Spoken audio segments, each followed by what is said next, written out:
Hello my dear students, कैसे हैं आप लोग। उम्मीद करता हूं कि आप लोग स्वस्थ होंगे, मस्त होंगे, अपनी पढ़ाई में व्यस्त होंगे। दोस्तों, मैं विनय विश्वकर्मा आपका स्वागत करता हूं आपके अपने चैनल विनय सर स्टडी में। दोस्तों, आज के वीडियो में हम क्लास 12 नागरिक शास्त्र का 2026 का मॉडल पेपर सॉल्व करेंगे और समझेंगे कि आपको बोर्ड एग्जाम में किस प्रकार से लिखना है, जिससे कि आपको पूरे नंबर मिलेंगे। तो वीडियो में लास्ट तक बने रहिएगा। आज का वीडियो आपके लिए मोस्ट इंपॉर्टेंट है। अगर आप वीडियो पर नए हैं तो वीडियो को लाइक कर दीजिए, चैनल पर नए हैं सब्सक्राइब कर दीजिए, बेल आइकन को प्रेस कर दीजिए, क्योंकि बोर्ड एग्जाम के हर इंपॉर्टेंट टॉपिक का वीडियो आपको चैनल पर डेली मिलता रहेगा। तो ये वीडियो को स्टार्ट करते हैं। देखिए, समय हमारा होता है 3 घंटे 15 मिनट का और पूर्णांक हमारा होता है 100 नंबर का। अब देखिए, हमें निर्देश में क्या दिया हुआ है। देखिए, निर्देश में दे रखा है कि प्रारंभ के 15 मिनट परीक्षार्थियों को प्रश्न पत्र पढ़ने के लिए निर्धारित हैं। और अगला निर्देश है सभी प्रश्न अनिवार्य हैं। तीसरा निर्देश है कि प्रश्न संख्या 1 से 10 तक बहुविकल्पीय प्रश्न है। चौथा निर्देश है कि प्रश्न संख्या 11 से 20 तक अति लघु उत्तरीय प्रश्न है, जिनका उत्तर प्रत्येक लगभग 10 शब्दों में यानी कि एक वाक्य में देना है। पांचवा है कि प्रश्न संख्या 21 से 26 तक लघु उत्तरीय फर्स्ट प्रकार का प्रश्न है, जिनका उत्तर प्रत्येक लगभग 50 शब्दों में देना है।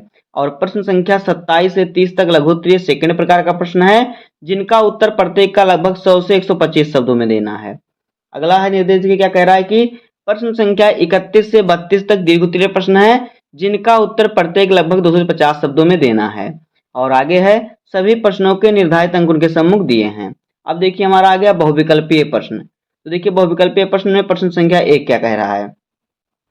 प्रश्न 1 है कि नेपाल किस वर्ष में लोकतांत्रिक गणराज्य बना। ए ऑप्शन है 2012, बी ऑप्शन है 2008, सी ऑप्शन है 2006 और डी ऑप्शन है 2012। तो देखिए, जो नेपाल था 2008 में लोकतांत्रिक गणराज्य बना था, तो यहाँ पे ऑप्शन नंबर बी सही हो जाएगा। अगला क्वेश्चन है कि दूसरी दुनिया के देश इस रूप में जाने जाते हैं। ए ऑप्शन है समाजवादी देश, बी ऑप्शन है पूंजीवादी देश, सी ऑप्शन है विकासशील देश और डी ऑप्शन है इनमें से कोई नहीं। तो इसका सही उत्तर हो जाएगा समाजवादी देश। तो यहाँ पे ऑप्शन नंबर ए सही हो जाएगा। अगला क्वेश्चन देखिए, क्वेश्चन नंबर 3 है कि देशी रजवाड़ों के भारत में विलय का महत्वपूर्ण प्रयास किसने किया था। ए ऑप्शन है सरदार पटेल, बी ऑप्शन है नेहरू, सी ऑप्शन है महात्मा गांधी और डी ऑप्शन है लाल बहादुर शास्त्री। तो इसका सही उत्तर हो जाएगा सरदार पटेल। तो यहाँ पे ऑप्शन नंबर ए सही हो जाएगा। चौथा क्वेश्चन है कि निजाम का संबंध भारत की किस रियासत से माना जाता है। ए ऑप्शन है जम्मू कश्मीर, बी ऑप्शन है जूनागढ़, सी ऑप्शन है भोपाल और डी ऑप्शन है हैदराबाद। तो इसका देखिए सही उत्तर हो जाएगा हैदराबाद। तो यहाँ पे ऑप्शन नंबर हमारा डी सही हो जाएगा। यहाँ पे हमारा ऑप्शन नंबर डी सही हो जाएगा, हैदराबाद। उसके बाद आगे देखिए, पांचवा क्वेश्चन हमारा क्या है। देखिए, पांचवा क्वेश्चन है कि विश्व में 1991 की मुख्य घटना क्या थी। ए ऑप्शन है सोवियत संघ का विघटन, बी ऑप्शन है स्वतंत्र राज्यों के राष्ट्रकुल का गठन और सी है बर्लिन की दीवार का तोड़ा जाना और डी ऑप्शन है शॉक थेरेपी नीति का प्रयोग। तो देखिए, इसका सही उत्तर हो जाएगा सोवियत संघ का विघटन। तो यहाँ पे इसका ऑप्शन नंबर ए सही हो जाएगा सही उत्तर। अगला है कि पेरेस्ट्रोइका तथा ग्लासनोस्त नीतियों का संबंध किस देश से है। ए ऑप्शन है संयुक्त राज्य संघ और बी ऑप्शन है सोवियत संघ, सी ऑप्शन है जर्मनी और डी ऑप्शन है फ्रांस। तो इसका सही उत्तर हो जाएगा सोवियत संघ। तो यहाँ पे ऑप्शन नंबर बी सही हो जाएगा। उसके बाद देखिए, 7 नंबर क्वेश्चन है कि पंचशील समझौता किन देशों के बीच हुआ। ए ऑप्शन है भारत पाकिस्तान, बी ऑप्शन है भारत बांग्लादेश, सी ऑप्शन है भारत चीन और डी ऑप्शन है इनमें से कोई नहीं। तो इसका सही उत्तर हो जाएगा जो पंचशील समझौता हुआ था भारत और चीन के बीच में हुआ था। तो यहाँ पे ऑप्शन नंबर सी सही होगा। अगला क्वेश्चन है कि अविभाजित भारत में रजवाड़ों की संख्या कितनी थी। ए ऑप्शन है 565, बी ऑप्शन है 556, सी ऑप्शन है 456 और डी ऑप्शन है 455। तो इसका सही उत्तर हो जाएगा 565। तो यहाँ पे हमारा ऑप्शन नंबर ए सही हो जाएगा।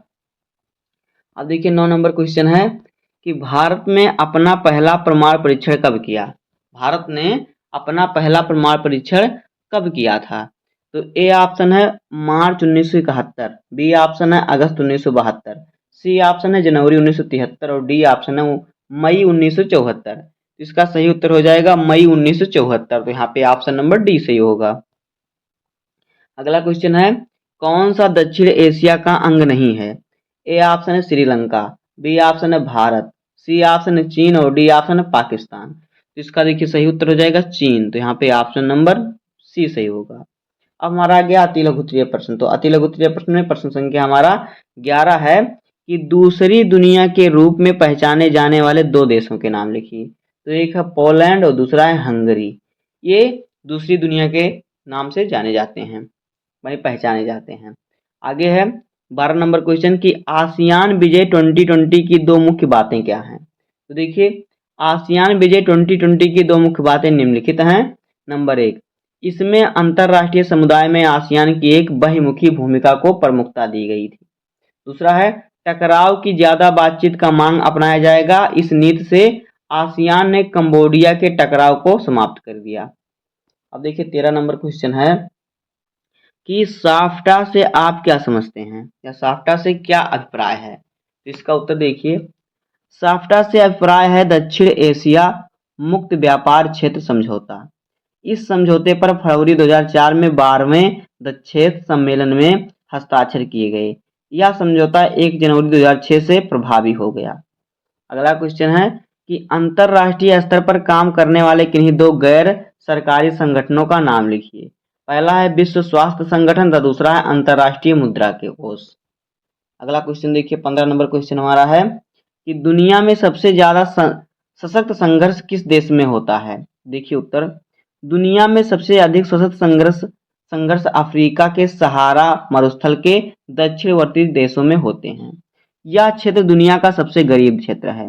21वीं सदी के शुरुआती समय में इस क्षेत्र के युद्धों में शेष दुनिया की अपेक्षा यहाँ कहीं ज्यादा लोग मारे गए।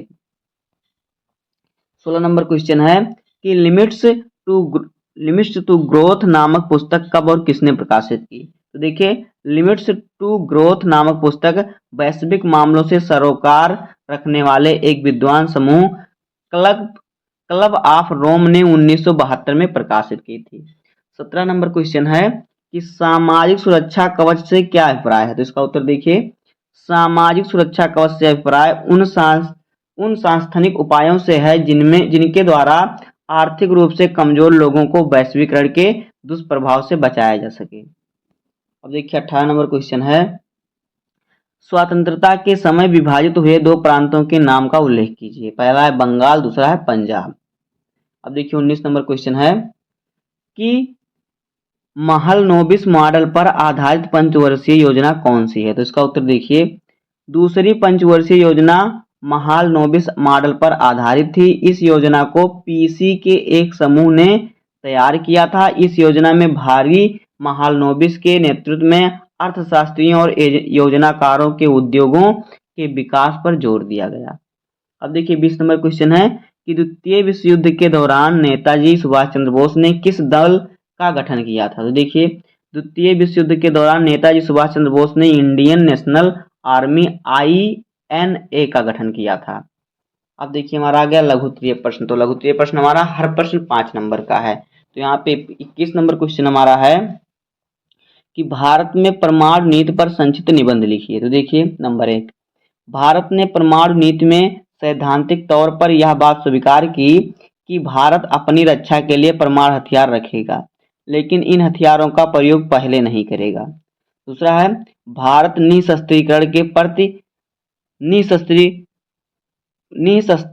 प्रति क्या है, वचनबद्ध है, ताकि परमाणु हथियारों से मुक्त विश्व की रचना हो सके। तीसरा है पंडित नेहरू ने आधुनिक भारत बनाने के लिए विज्ञान और तकनीकी को हमेशा प्रोत्साहन दिया। उदाहरण के लिए 1940 में डॉक्टर होमो जहांगीर भाभा के निर्देशन में परमाणु कार्यक्रम के लिए प्रयास किए गए। चौथा देखिए क्या है पॉइंट, भारत परमाणु हथियारों के विरुद्ध था, अतः महाशक्तियों के साथ परमाणु निशस्त्रीकरण का जोर दिया।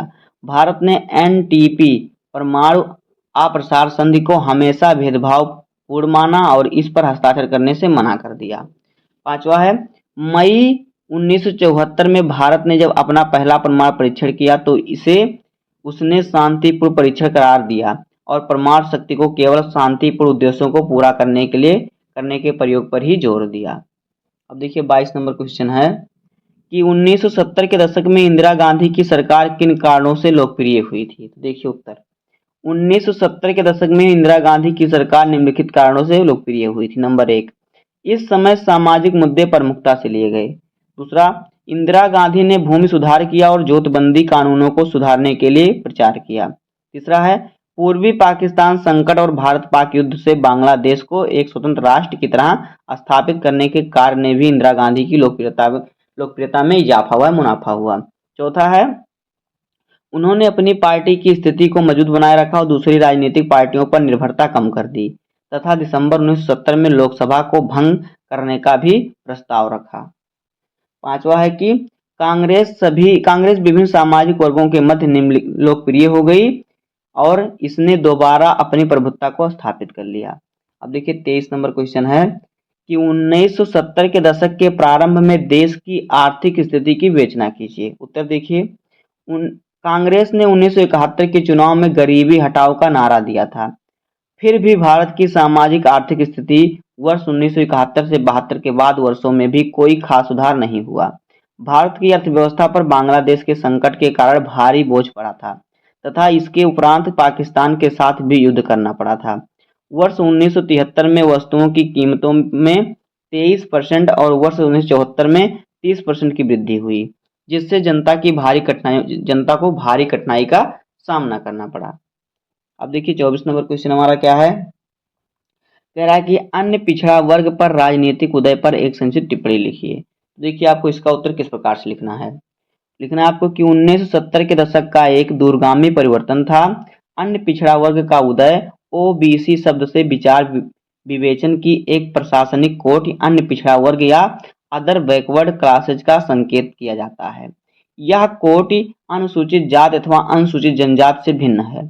गैर कांग्रेसी दलों के राजनीतिक अभ्युदय की अभिव्यक्ति वर्ष 1977 की जनता पार्टी की सरकार के रूप में हुई।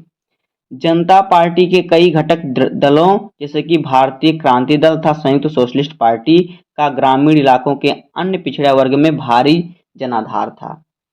अब देखिए हमारा 25 नंबर क्वेश्चन है, यहाँ पे देखिए 25 नंबर क्वेश्चन है कि सोवियत संघ के विघटन के क्या कारण थे। इसका उत्तर देखिए सोवियत संघ के विघटन के प्रमुख कारण निम्नलिखित हैं। नंबर 1, मिखाइल गोर्बाचेव के खुलेपन की अवधारणा ने सोवियत संघ के गणराज्यों को स्वतंत्र होने की प्रेरणा दी। दूसरा है साम्यवादी दल की शक्ति का निरंतर पतन होता गया। और तीसरा है कि गोर्बाचेव ने सोवियत संघ की सैन्य शक्ति को कम करना प्रारंभ कर दिया। चौथा है सोवियत संघ की अर्थव्यवस्था बदहाल थी।